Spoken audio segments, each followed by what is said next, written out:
Myitkyina, Burma. August 1944. Following the liberation of Myitkyina on August 10, 1944, after a 78-day siege, American forces made a discovery that would produce the first detailed documentation of Japan's comfort women system.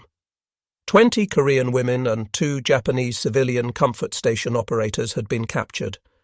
The U.S. Office of War Information's Psychological Warfare Unit conducted interrogations that would become Japanese Prisoner of War Interrogation Report Number 49, the first official American documentation of what would later be recognized as one of the largest systems of sexual slavery in modern history. The women told interrogators they had been recruited in Korea in 1942 with promises of factory work in Singapore.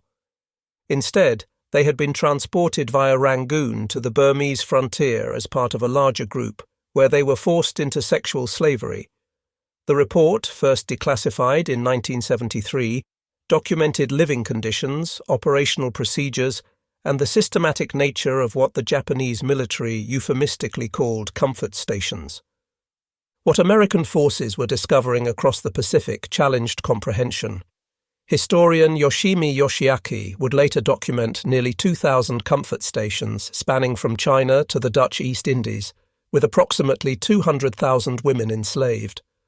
From the jungles of Burma to the ruins of Manila, from the mountains of China to the islands of the Dutch East Indies, Allied forces were encountering women who had survived systematic sexual slavery on an industrial scale.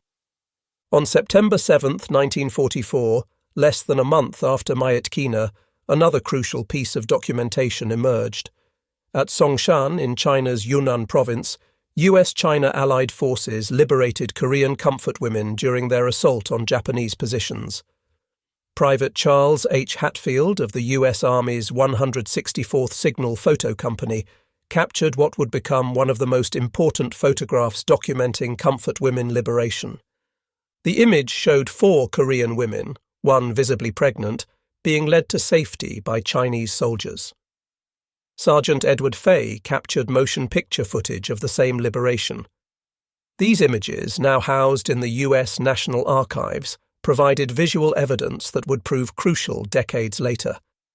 The pregnant woman in the photograph would eventually be identified as Park Young-sim, though it would be 56 years before she could publicly testify about her experience at the Women's International War Crimes Tribunal in Tokyo in 2000. According to military records, of the original 24 comfort women at Songshan, only 10 survived to liberation. 14 had been killed during the bombardments preceding the Allied assault. The Allied Translator and Interpreter Section, ATIS, established September 19, 1942, under Colonel Sidney F. Mashbeer's command, became the primary intelligence unit documenting the comfort women system. By 1945, ATIS had grown to nearly 4,000 personnel, mostly Nisei Japanese Americans, processing thousands of captured documents that revealed the bureaucratic machinery of sexual slavery. A TIS research report, number 120, Amenities in the Japanese Armed Forces, submitted directly to General MacArthur, provided the most comprehensive Allied documentation of the system. The report's November 15, 1945 edition, expanded to 42 pages from February's 22, included captured Japanese military regulations as annexes.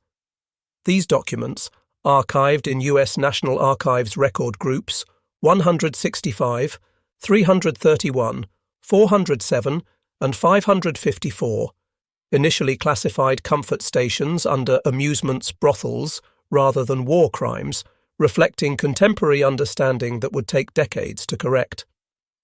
The captured regulations revealed standardized procedures across the Pacific.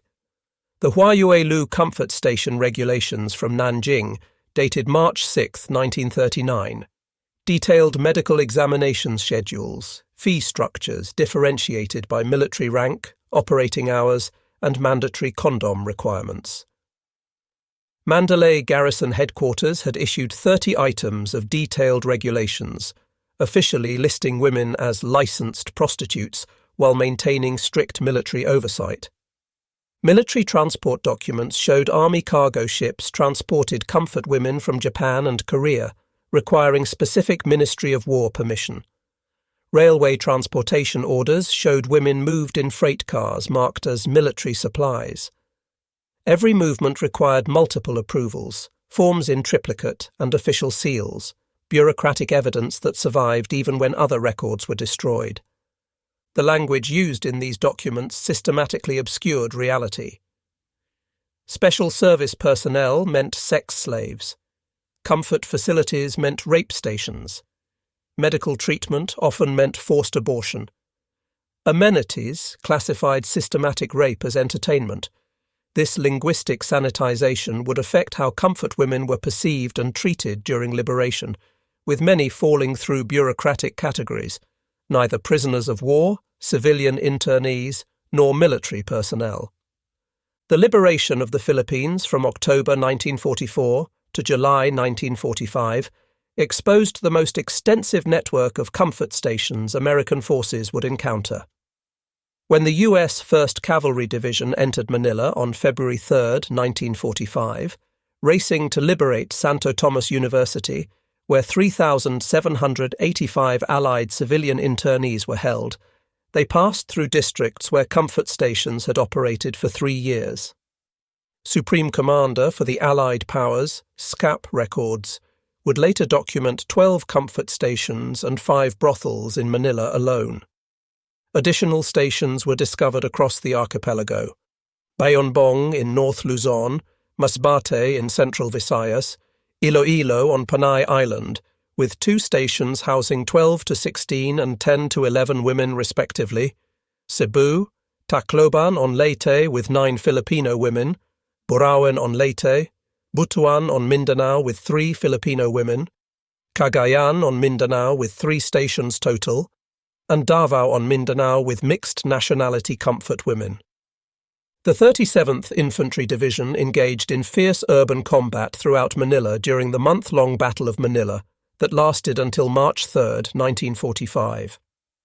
The 148th Infantry Regiment liberated the Philippine General Hospital and University of the Philippines on February 17, 1945, freeing 7,000 civilians. During these operations, American forces systematically discovered comfort stations in the Ermita, Malate, Binondo, and Quiapo districts. Financial records captured at Japanese 14th Area Army Headquarters revealed the economic exploitation underlying the system. Women were charged for food, clothing, and medical treatment, with costs exceeding their earnings, creating debt bondage. Military paymasters handled all transactions, with women never receiving actual currency. Payment vouchers showed soldiers charged based on rank, 2 yen for privates, 3 yen for NCOs, with officers receiving special arrangements. Among those liberated in the Philippines was Maria Rosa L. Henson, born December 5, 1927, though her rescue came earlier through Filipino guerrillas working with American forces.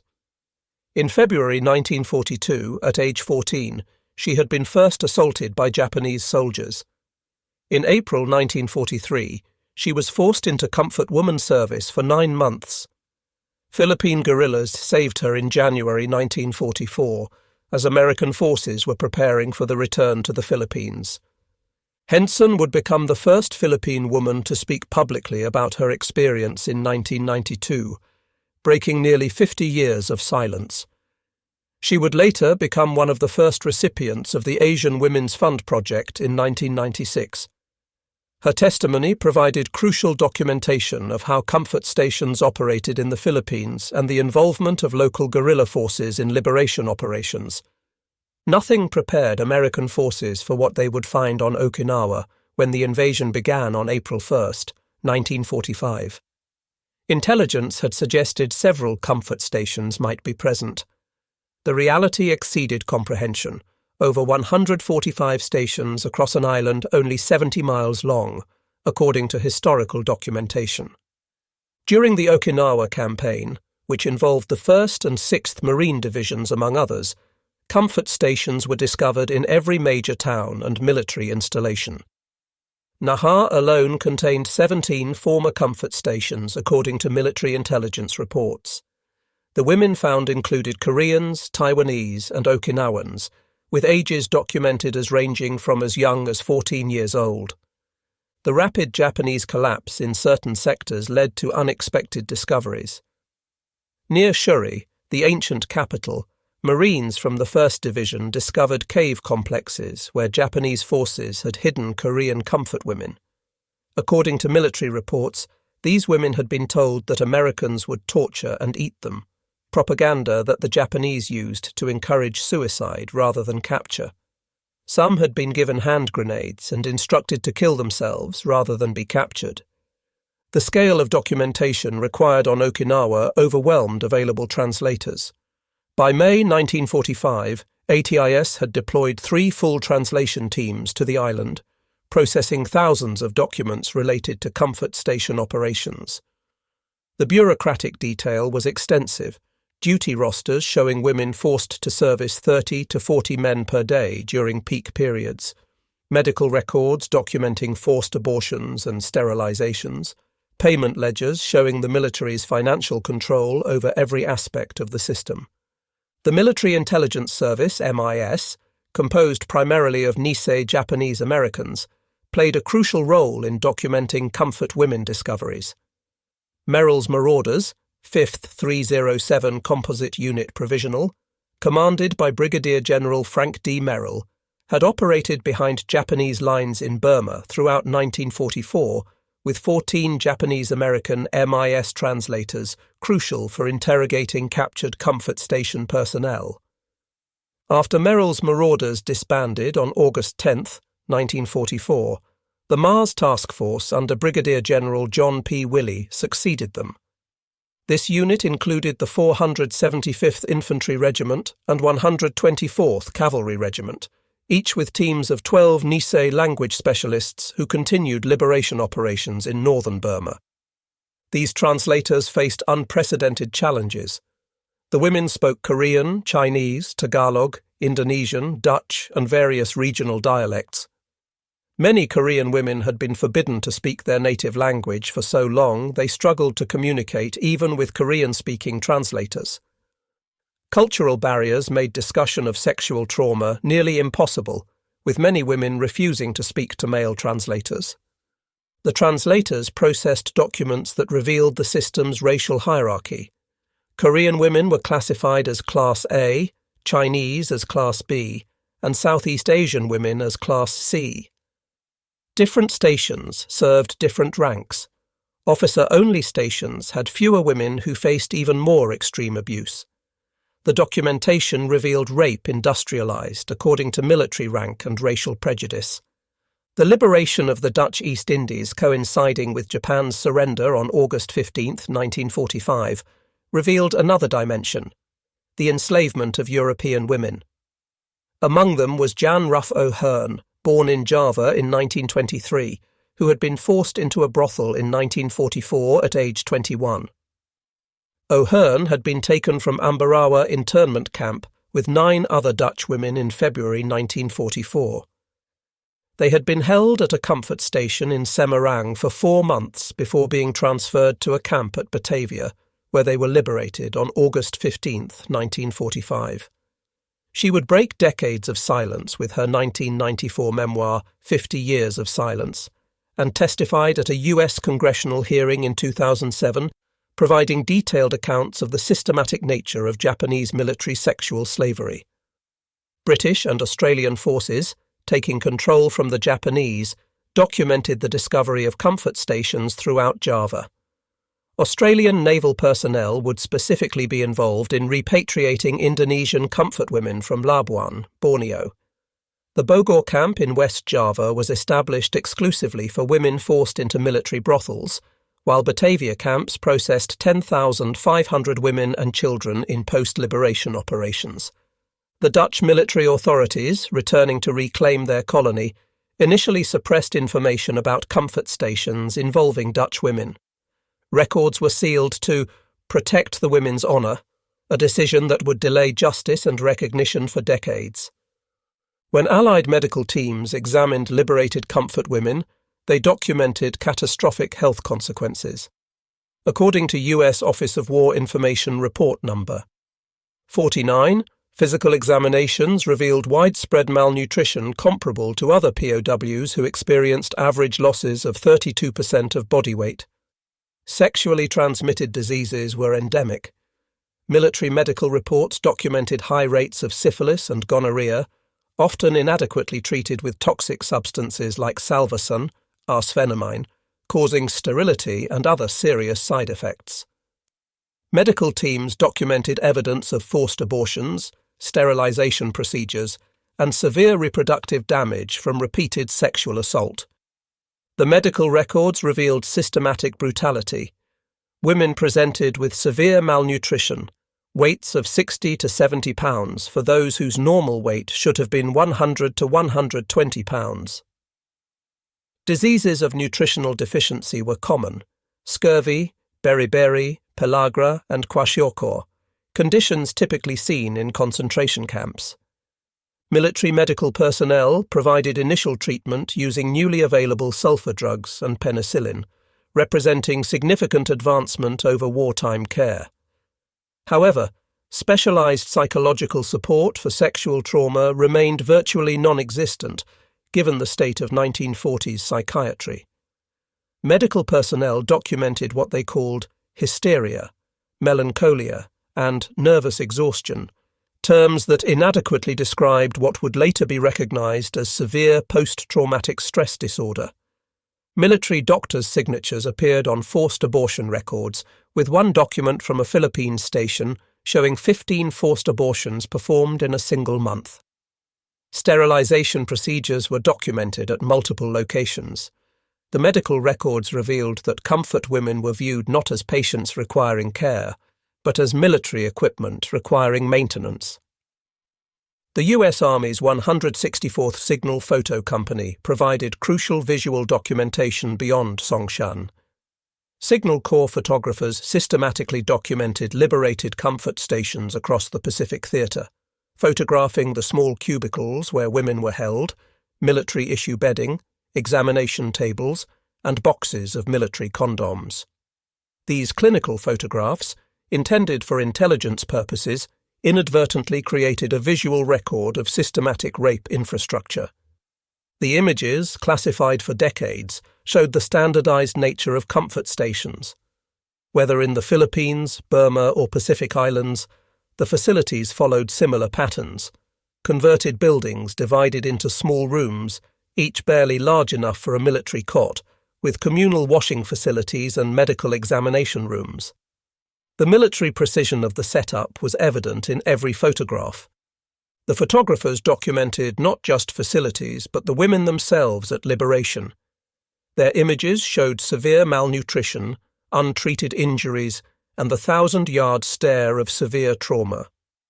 These photographs, while respecting the women's dignity as much as possible under the circumstances, provided irrefutable visual evidence of systematic abuse.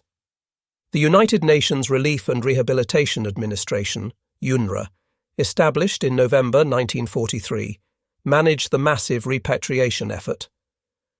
With 11,000 staff by 1946, UNRWA operated hundreds of displaced persons camps across former occupied territories. Between May and June 1945 alone, the Supreme Headquarters Allied Expeditionary Force, SHEF, repatriated 5.25 million displaced persons at a rate of 80,000 per day. However, comfort women were processed within general civilian populations without specialized care. Their ambiguous status, neither prisoners of war, civilian internees, nor military personnel, affected everything from medical care to transportation priority. This bureaucratic limbo meant many women received only minimal assistance despite their severe trauma. Many women couldn't or wouldn't return home. The research documents specific cases. Bai Bonggi remained in Okinawa after liberation, classified as a stateless Korean under U.S. military rule, later becoming an illegal alien when Okinawa returned to Japan in 1972. Korean women in China lost their native language over decades of isolation. Some married locally for protection and survival. The American Red Cross, with 7.5 million volunteers and 39,000 paid staff at peak in 1945, provided comfort items and non-medical support through programs like the Grey Ladies, who offered psychological first aid to displaced persons. However, language barriers and cultural differences limited effectiveness. The focus remained on rapid repatriation rather than addressing trauma. Cultural stigma presented insurmountable barriers. In Confucian societies, female chastity was paramount to family honor. Women who had been raped brought perceived shame to families. Many families preferred to believe daughters had died, rather than accept they had been comfort women. Catholic Philippines presented similar challenges, with sexual abuse, victims facing social ostracism. Indonesian Muslim communities struggled to accept women who had been forcibly defiled.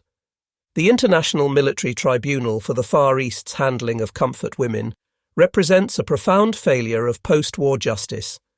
Despite proceedings from April 29, 1946 to November 12, 1948, with 419 witnesses and 4,336 exhibits, the tribunal made only one direct reference to forced prostitution in its judgment. This concerned the Chinese city of Guilin, where Japanese forces recruited women labour on the pretext of establishing factories and forced the women thus recruited into prostitution. The crucial legal precedent came instead from the Dutch Batavia Temporary Court-Martial, which conducted 4 of 171 cases specifically on forced prostitution between August 1946 and December 1949. The Semarang incident verdict on February 14, 1948, saw Army Major Okada sentenced to death and 11 others receiving 2 to 20-year sentences for forcing approximately 35 Dutch women from concentration camps into comfort stations. Documents discovered in April 2007 by researchers Yoshimi Yoshiaki and Hirofumi Hayashi revealed the Tokyo trial's archives contained 7 official documents showing Tokeitai, naval military police, forced women into frontline brothels in China, Indochina, and Indonesia. These documents had been available but unprosecuted for 60 years. The failure to prosecute these crimes sent a clear message that sexual slavery wasn't considered significant. This decision would haunt survivors for decades, denying them recognition and justice while perpetrators went free. For 46 years after liberation, comfort women remained silent. Then, on August 14, 1991, Kim Hak-soon became the first woman to publicly identify herself as a former comfort woman. Her press conference opened the door for survivors across Asia to speak out. Though her specific liberation details remain less documented in available records, her courage in speaking triggered a wave of testimonies that would validate the documentary evidence American forces had gathered decades earlier.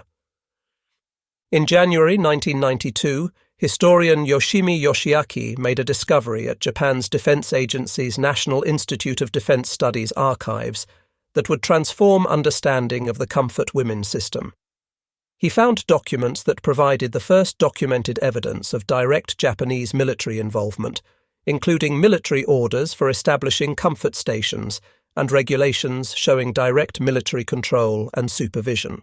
The Shanghai Expeditionary Force Diary from 1932 contained senior staff officer Okabe Naosaburo's entry describing establishment of the first comfort station during the Shanghai incident. These discoveries proved what survivors had testified but been disbelieved, that the comfort women system was official military policy, not the actions of rogue units. Following Kim Hak-soon's testimony, other survivors began speaking. Yong-soo Lee, taken as a teenager from Daegu, Korea, testified before the U.S. House of Representatives Foreign Relations Committee in 2007. Her testimony, along with 2 other survivors, resulted in the passage of U.S. House Resolution 121, urging Japan to accept full responsibility for the comfort women system. Park Young-sim, the pregnant woman in the famous Songshan photograph, testified at the Women's International War Crimes Tribunal in Tokyo in 2000, finally putting a name and story to one of the war's most iconic images. She described being taken at age 17 and enduring 3 years of sexual slavery. In 2003, she visited and identified the Nanjing Lijixiang Comfort Station site, where she had been enslaved before being moved to Songshan. Il-chul Kang, forcibly taken to China in 1943, couldn't return to Korea after the war and remained in China as a nurse until 2000. She visited the United States multiple times to promote awareness, and her painting Girls Being Burnt became the motif for the feature film Spirit's Homecoming. Her experience highlighted the long-term displacement caused by the comfort women system. The 1990s and 2000s saw explosive archival discoveries worldwide. American archives yielded declassified Signal Corps photographs showing comfort stations across the Pacific. Medical reports detailed systematic abuse. Intelligence documents revealed military infrastructure supporting sexual slavery. In 2014 to 2015, Chinese archives released over 90 documents from Kwantung Army Military Police Corps archives in Jilin. These documents provided evidence of the Japanese Army as the funding agency for purchasing comfort women, with detailed records from puppet regime banks in Manchuria documenting payments for special personnel procurement. Professor Su Jiliang's research indicated that approximately 200,000 Chinese women alone had been forced into comfort stations, with 36% of all comfort women being Chinese, according to demographic analyses. The geographic spread of stations, from Japan and China to the Philippines, Indonesia, Malaysia, Thailand, Burma, New Guinea, Hong Kong, Macau, French Indochina, Korea, and Taiwan, demonstrated the system's vast reach. The demographic breakdown revealed the system's racial hierarchy: 51.8% Korean, 36% Chinese, 12.2% Japanese, with others including Filipino, Taiwanese, Indonesian, Burmese, Dutch, and Australian women. The systematic nature extended to military organisation, with High Command issuing establishment orders, regional staff officers creating operational plans, local military police providing oversight, and military doctors conducting regular examinations. Among the most chilling discoveries were disposal orders found at several locations. These documents, issued as Allied forces approached, ordered the special disposal of comfort women to prevent their capture and testimony. Multiple massacre sites discovered in the Philippines and elsewhere confirmed these orders were carried out. At Mapaniki village in the Philippines, the November 23, 1944 incident involved Japanese forces attempting to eliminate comfort women before American forces arrived. Similar incidents were documented across the Pacific as Japanese forces retreated. The high mortality rate among comfort women, estimated at 75% by historians, reflected not just harsh conditions, but deliberate killing to prevent testimony. These disposal orders represented the Japanese military's recognition that comfort women were witnesses to war crimes. The systematic attempt to eliminate them before Allied liberation demonstrated consciousness of guilt and the lengths to which Japanese forces would go to prevent exposure of the comfort women system. Japanese propaganda significantly affected liberation efforts. Women had been told Americans would torture and cannibalize them. British accounts from Burma reported Korean comfort women were astonished to learn that the British were not going to eat them. This terror, deliberately instilled by Japanese forces, made initial liberation contacts difficult and dangerous. The propaganda served dual purposes: preventing escape during captivity and encouraging suicide rather than capture. Multiple reports documented women given grenades with instructions to kill themselves rather than be taken by Americans. This psychological warfare continued affecting women long after physical liberation. The effectiveness of this propaganda revealed itself in liberation operations across the Pacific. Women hid from liberating forces, attempted suicide, or remained in comfort stations even after Japanese forces fled. The psychological conditioning was so complete that many women couldn't initially comprehend that Allied forces intended to help rather than harm them. As occupation forces spread across Japan in late 1945, They discovered evidence that the comfort women system extended into the home islands. Military authorities found documentation of comfort stations operating within Japan, serving training bases and military installations. More disturbing was the discovery that Japanese authorities had prepared similar facilities for occupation forces. The Recreation and Amusement Association, established before American forces arrived, had recruited thousands of Japanese women as special entertainers. General MacArthur's immediate ban reflected both moral objections and public health concerns, though enforcement varied. Navy documentation showed the Japanese military had maintained detailed statistics on comfort women throughout the war. These documents, quickly classified, revealed the massive scale of the system. The bureaucratic precision, registration forms, medical inspection schedules, financial records, demonstrated that sexual slavery was integrated into military operations at every level. One of the most significant gaps in the historical record is the absence of detailed first-hand accounts from American soldiers who liberated comfort women.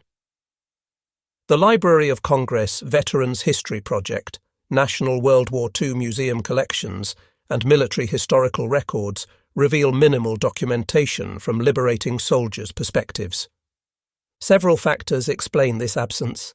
Japanese military records were systematically destroyed at war's end. The comfort women issue remained taboo for decades after 1945. American military documentation prioritized tactical operations over social encounters, and many comfort women died during the war or were killed by retreating Japanese forces before liberation could occur. The silence from American military personnel reflected both the shocking nature of the discoveries and the lack of framework for understanding systematic sexual slavery. The military had protocols for liberating POWs and civilian internees, but no procedures for handling victims of organized rape. This institutional gap contributed to the decades-long invisibility of comfort women's experiences.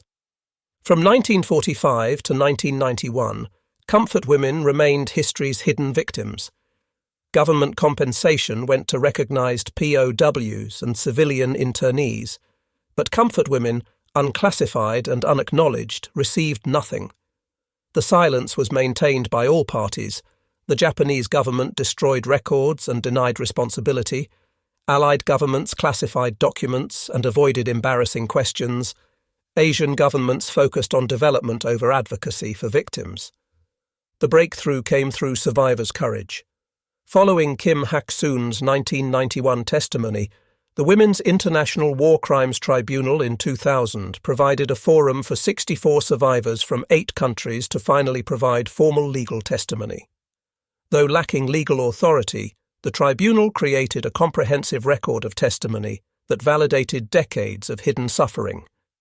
U.S. House Resolution 121, passed in 2007, officially recognized comfort women's suffering, urging Japan to formally acknowledge, apologize, and accept historical responsibility in a clear and unequivocal manner for its military's coercion of women into sexual slavery.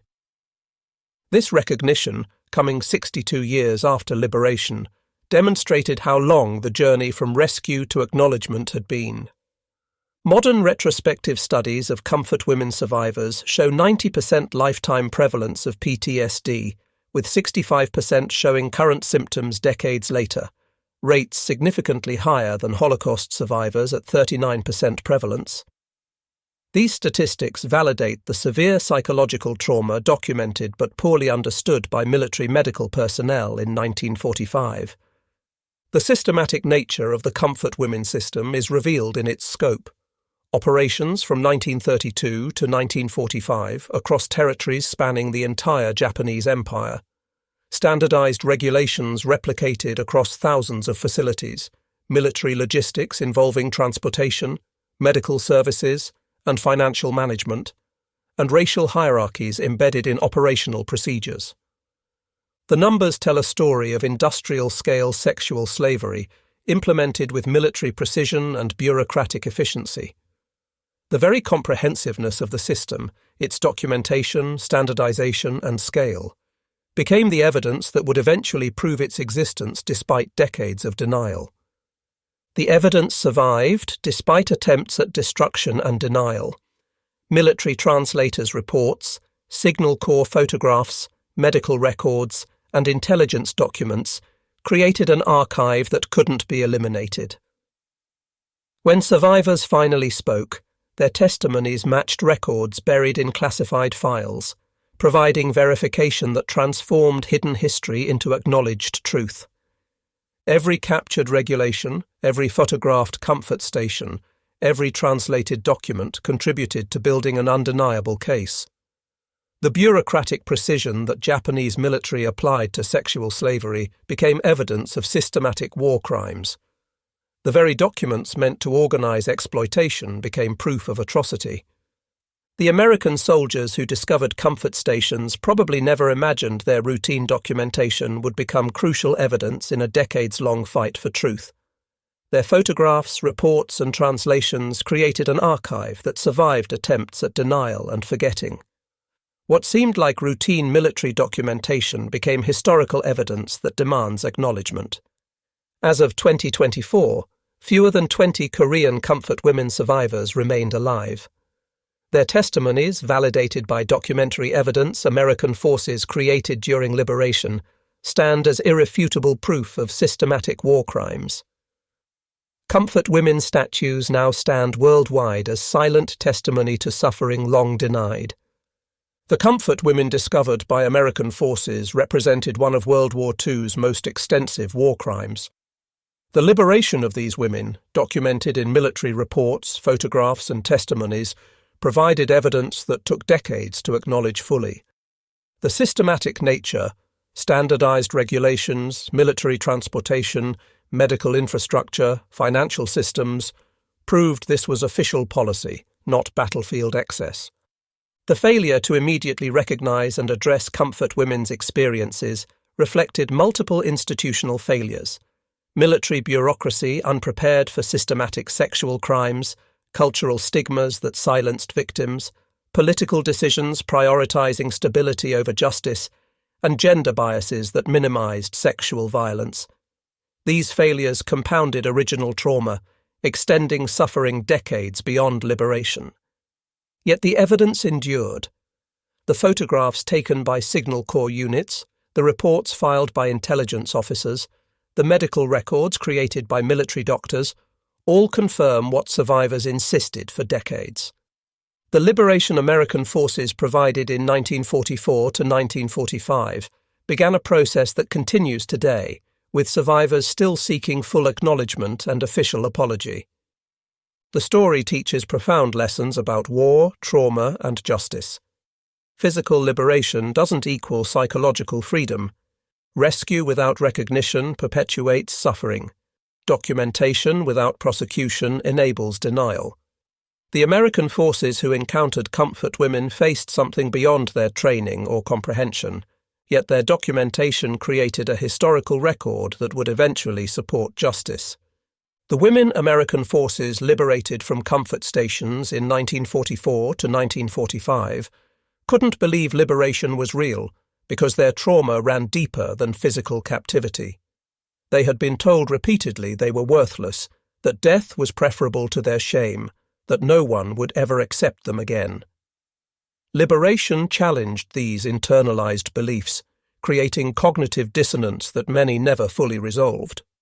The documentary evidence, from report number 49 to the Songshan photographs, from ATIS translations to Signal Corps images, provides irrefutable proof of systematic war crimes. The bureaucratic precision of Japanese military sexual slavery, captured in Allied intelligence files, cannot be denied. As the last survivors pass away, their testimonies become more precious, supported by every document, photograph, and report American forces created. The comfort women who couldn't believe in their liberation understood a profound truth: that true freedom required not just removing captors but rebuilding humanity, not just opening doors but acknowledging what happened behind them, not just surviving but being believed. Their decades-long fight for recognition continues the liberation process American soldiers began 80 years ago.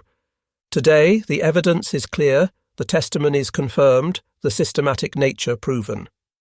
The journey from physical liberation to recognition represents one of history's longest fights for justice, a fight supported by the archive of Truth American forces created when they first encountered the unbelievable reality of Japan's comfort women system.